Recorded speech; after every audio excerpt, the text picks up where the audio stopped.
Welcome back to Banner Saga, where as you're nodding off to sleep, shouts of fire pull you back to attention. Flames quickly consume a supply wagon and a few tents. A woman cries out, "My boy!" and points to a burning tent closest to the outlying Varl. Two of the giants are motionless, staring at the spreading fire with terror. Command the Varl to help, organize the peasants, spread the fires, go in after the boy yourself. They're just going to stand there and not do shit. Save the boy. We need to save the rest of the supplies. Our morale's already... Let's just make them feel bad. Varl, help. Rip open that tent and grab the boy, you shout at the giants. Though they look you in the eye, they remain paralyzed in fear. Others ignore the wagon and manage to pull the boy from the tent, but it's too late for the lad. The mother wails, accent the accusing stares thrown at the humiliated Varl. Pathetic. What in the depths was that about? You mutter to yourself something about the fire. Odleif tells you, I've heard of this before. They don't like it. Doesn't change what happened, you think to yourself. Well, kid died. So don't be in a tent when it's on fire. Good tip. Oh yeah, out of food. An old man sits astride an overgrown portion of the trail. You lost? You ask. He adjusts the leather strap on his head. He says, No, are you? He jumps up and shuffles toward the caravan, his tattered clothes revealing no weapons. Well, I've seen better, the old man says, peering into the supply wagons. But I'll join you. He stands next to a fighter, throws his beard over his shoulder, and puffs up his chest. The fighter grins, and the stranger exhales, asking, What are we waiting for? Lead the way. You're welcome to join if you can keep pace. What are you doing out here? Call me Unar, or anything else you like, the old man says. A man goes where he pleases, doesn't he? His stern look is more comical than intimidating, but you stop looking for answers. You're welcome to join, if you can keep pace. Keep pace, the old man puffs through his mustache. No fleeter than an old Olnar. And husbands, mind your wives. I'm cursed with the golden tongue, not silver. The caravan enjoys a good laugh as they start moving once again. Prove morale, we have no supplies. You will starve along with us. Maybe you can do something at the Godstone.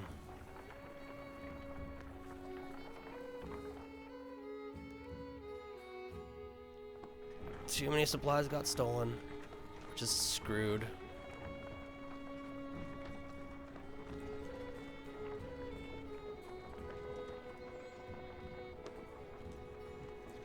In our case, we don't need warriors to fight. Ooh, this one's cool. The big old beard and little berries growing.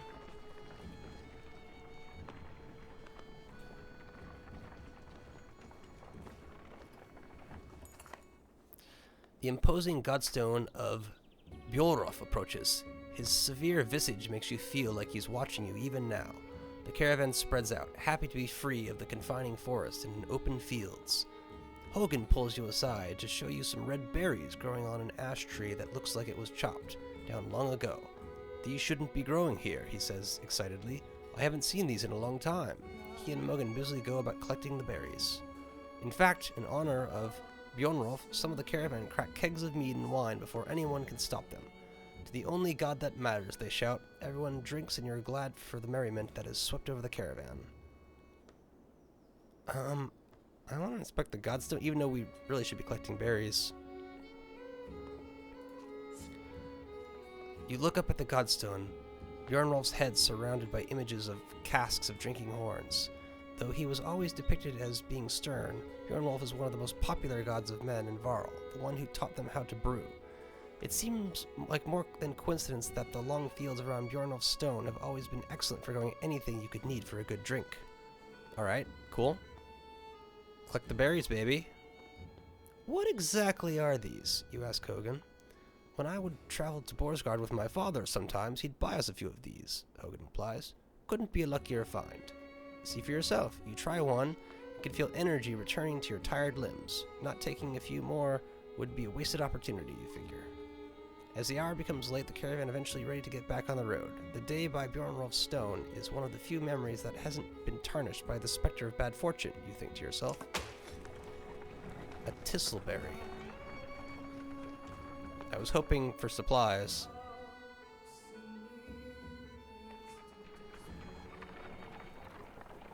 And away we go. That's not too punishing.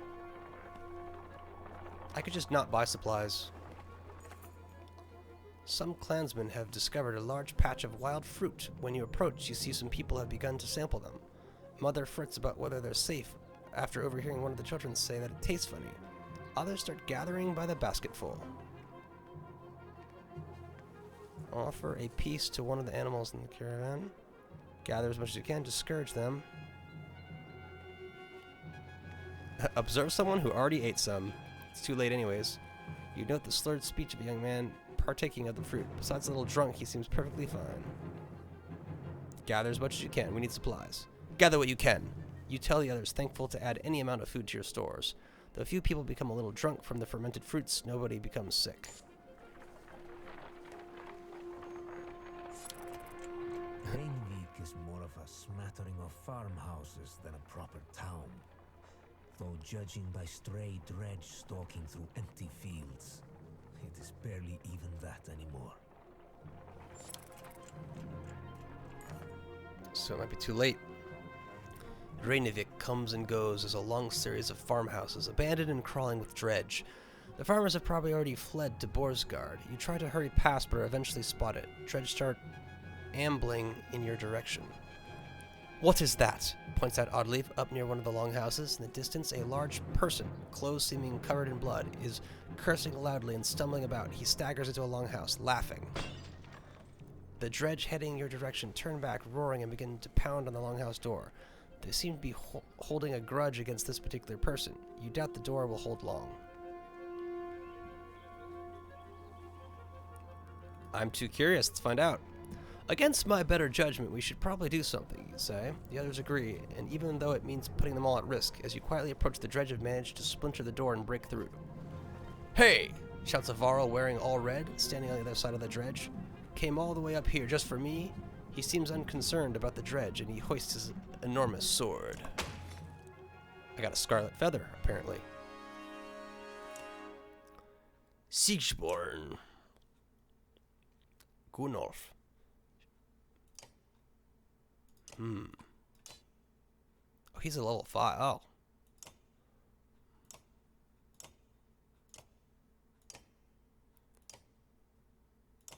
Okay, so he has better potential. He goes all the way up to 18. So he's just straight up superior. What's this do? Extra move and less aggro. He's sitting on a promotion, and I can't take him out. Yeah, that's what I thought. Oh, we go like full archer. That'd be pretty awesome.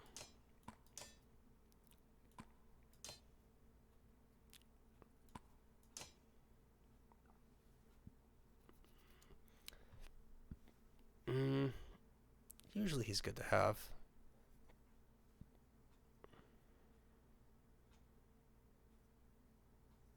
Feels support heavy.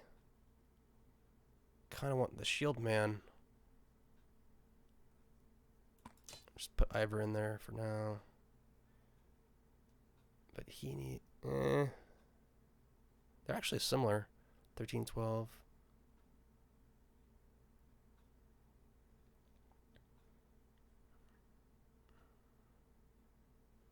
Yeah, that's double timing it. Let's get Hogan in there. He's already at 5 though. That doesn't help him for his overall stats. I should be using Bjorulf if available.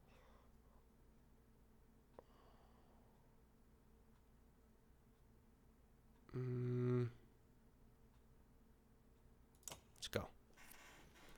Let's go.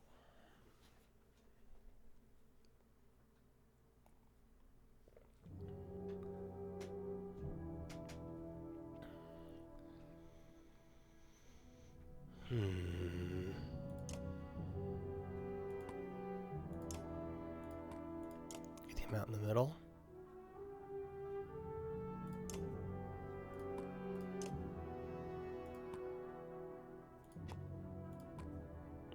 That will be concentrated. I like it.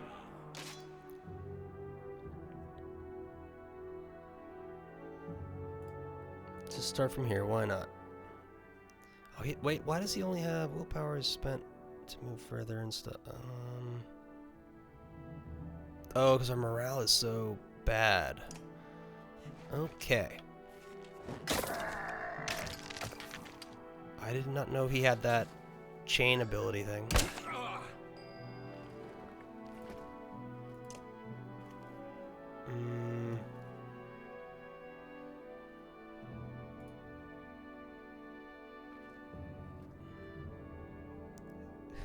Is this his? I'm so confused. Okay, so she has 3 to spend.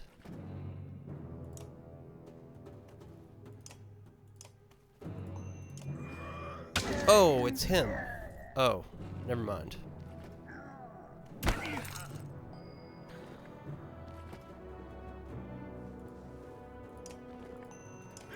Excellent. He'll get a shot off. Ah, shit. That's bad. That's very bad.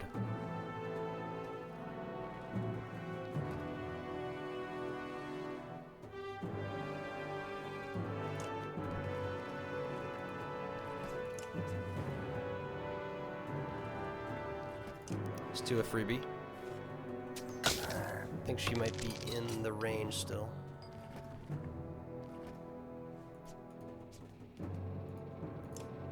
And that takes care of him.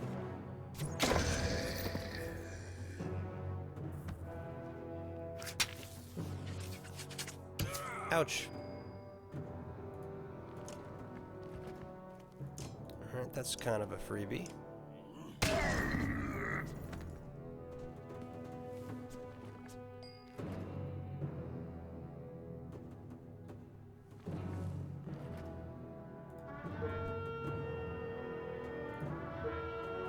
Alright, cool.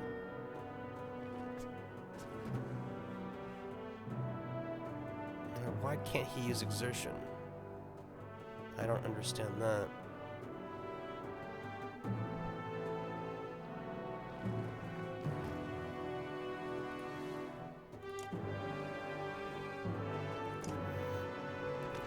Whatever. Must be a morale thing. Oh, that's so bad. Just have to stay here. There's nothing else I can do. So Rook's gonna go down. Eventually.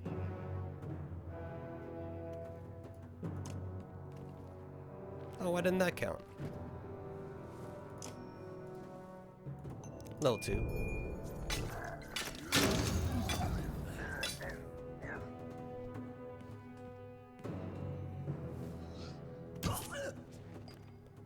And then Rook died.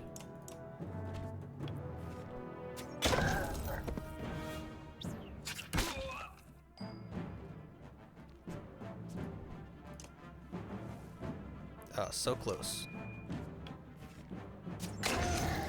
Next person can finish the job.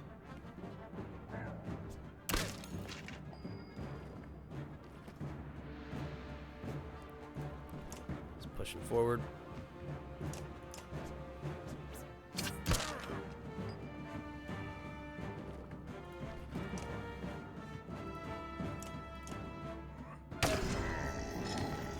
Pillage mode. Alright, looks like Hogan gets the finishing blow. And there's other survivors in here.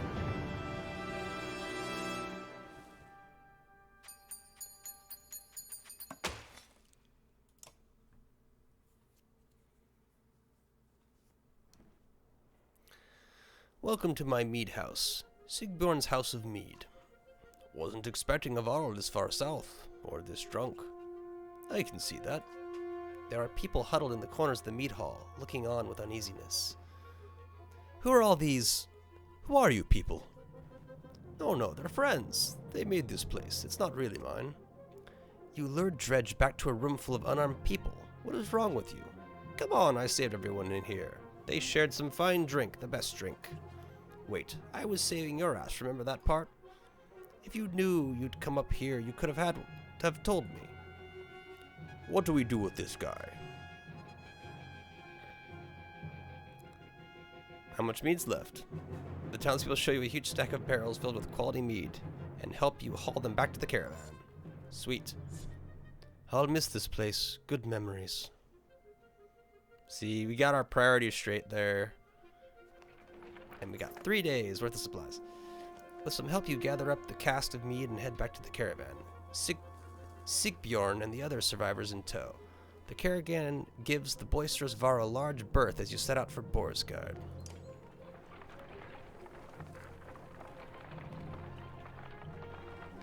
Caravan's just too big. It's even all those supplies, just a little bit.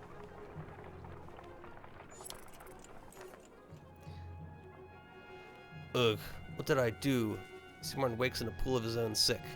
Why am I surrounded by small people? The other clansmen let him sleep off his drunken stupor on the ground, and this morning he's paying the price. Leave and make sure he doesn't follow. Help him recover, why not? Reluctantly, your clansmen offer any food and drink. Uh-oh. They can scrounge for the moaning Vara. When one offers thin mead, he pushes it away. In fact, take this away from me, he says, handling his massive mead stein.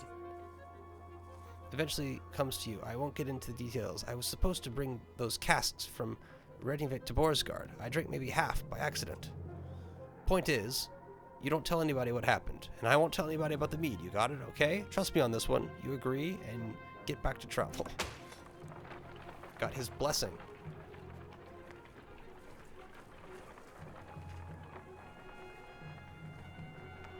Yeah, we're screwed again. Alright. A flurry of snowfall seems to come out of nowhere and quickly thickens until you're unable to see the man in front of you. You shout out a complete halt, but the screaming winds drown out the sound. A day passes before the blizzard abates and clansmen start to reappear from the snowdrifts. It quickly becomes apparent that not everybody is where you last saw them, and a quick search of the area is not enough to recover all the missing clansmen.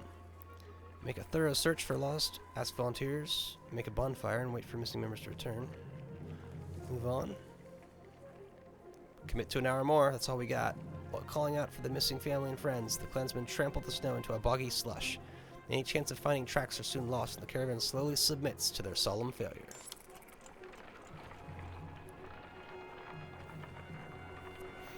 And that's how it goes.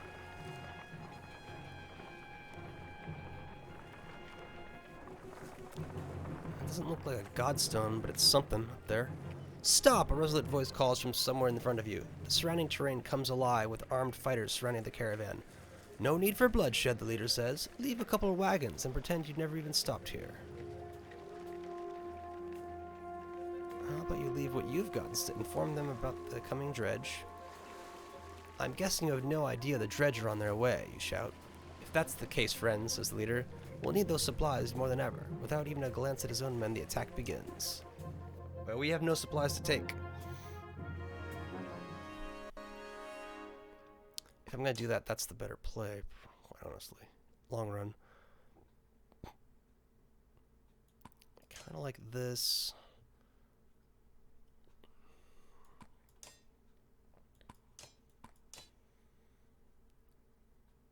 Do we want Mender support? Becomes the question. Got 2 archers in already.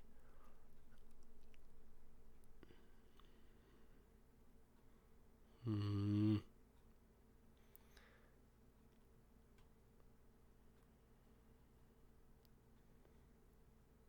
can be nice, and he has 12 stuff now, so he's actually pretty badass.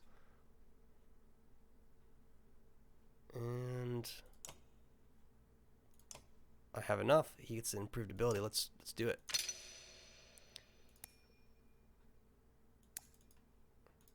Awesome. So now this is at rank 3, so he gets 6 strikes. So he's pretty well beefed up by level 5. So let's see what we're dealing with. Garbage morale, I believe, so we should have difficult time. And we will ready ourselves in the next episode, so catch y'all then.